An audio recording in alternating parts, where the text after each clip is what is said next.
Bonjour à tous, aujourd'hui on va faire une brioche à la main, sans robot, sans rien du tout, sans machine à pain, juste à la main. Voici les ingrédients.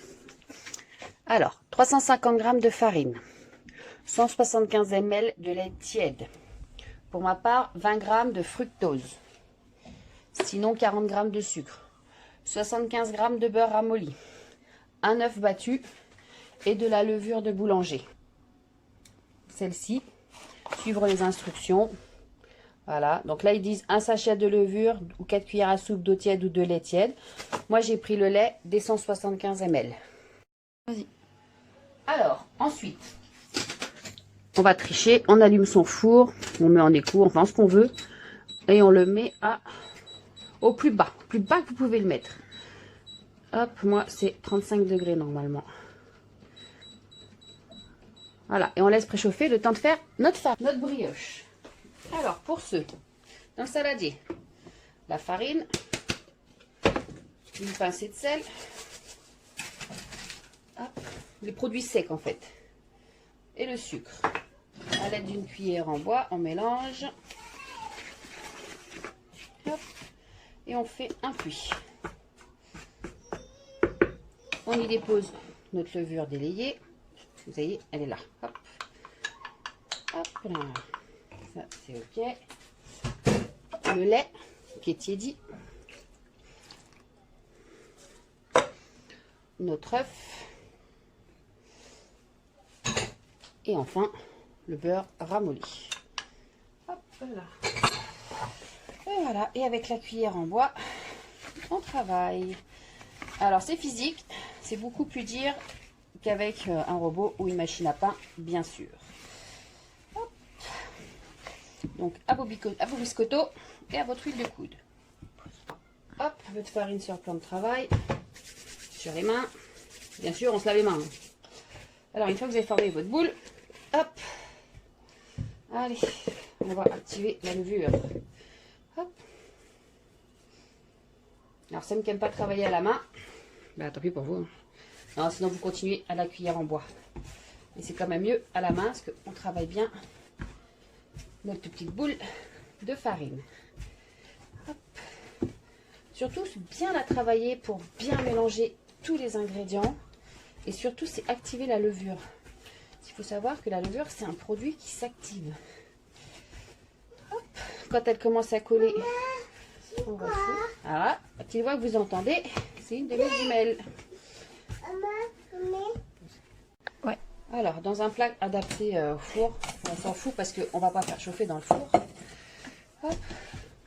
Donc, on travaille bien son pâton, sa brioche, pendant au moins facile 5 à 10 minutes. Il faut vraiment bien la travailler. Donc, c'est mieux à la main quand même qu'à la spatule en bois. Voilà.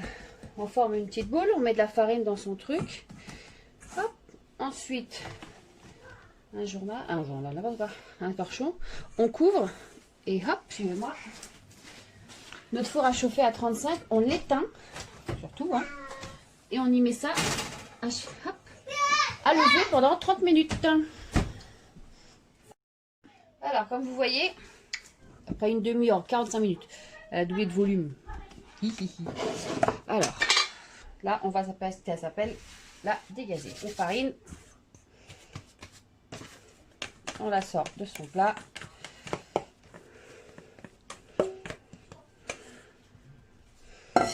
Hop, voilà. Alors, on dégaze. On appuie dessus, on enlève le gaz qu'il y a dedans. Voilà. Alors, à la main, c'est quand même beaucoup plus long qu'à la machine à pain. Vous allez voir pourquoi. Une fois dégazé, alors on pèse 659 grammes. Donc moi, je vais la mettre dans ce petit plat là. Dans 6 petites boules. Hop, alors, 93. Hop.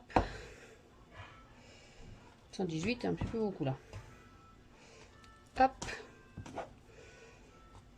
Après, c'est où vous faites des petites boules. Sinon, vous en faites 3 que vous mettez dans un moule à cake. Donc, je vais vous faire voir un moule à cake. Hop. Voilà. Donc vous pesez 650 grammes, vous divisez par 3, vous faites 3 boules, vous mettez dedans et vous laissez poser 1 heure. Donc là, je vais faire mes 6 boules. Hop, 1, 2, 3, 4, 5, 6. Bon, il y en a une qui est plus grosse que les autres, ça va pas le faire. C'est bon. Hop, voilà. Moi, je fais 6 petites boules parce que je les mets dans mon plat rectangulaire. Si vous avez un plat rectangulaire, faites comme moi. Hop. Alors, les petites boules, on étale, on rabat tous les côtés. Une fois que c'est scellé, on retourne. Et je vais au ralenti. On tourne. Vous voyez, ça forme une boule. On vérifie qu'en bas, en dessous, tout soit lié. Une fois les petits pâtons mis là-dedans, ou alors 3 là-dedans, en 3 fois, on recouvre d'un torchon. Et cette fois-ci, on laisse pousser 1 heure. Alors, après 1 heure de pousse dans un endroit chaud, toujours, ou sec, le mieux c'est dans le four. Voilà, vous voyez, ça a doublé de volume. Donc moi, c'est dans mon moule rectangulaire. Vous, c'est peut-être dans des moules à cake. Alors, on badigeonne de lait ou d'un jaune d'œuf battu. C'est comme vous voulez. Voilà. Hop, bien sûr, entre-temps, 10 minutes avant à peu près la fin de la pousse, on n'oublie pas d'allumer son four à 180 degrés. Et voilà, et c'est parti. Une fois que c'est bien badigeonné, que le four est bien chaud, et ben on enfourne pour environ 20-30 minutes à surveiller. Alors, pour ceux qui connaissent, donc moi cette fois-ci je la fais pas cuire dans le four, hein, vous pouvez, je la fais cuire dans mon Cake Factory. Donc ce sera P6, 180 degrés, 35 minutes. Et voilà, belle brioche bien dorée, bien gonflée. On va bien se régaler. Bah, bon appétit, hein, vous me direz si vous avez réussi. Ciao, ciao!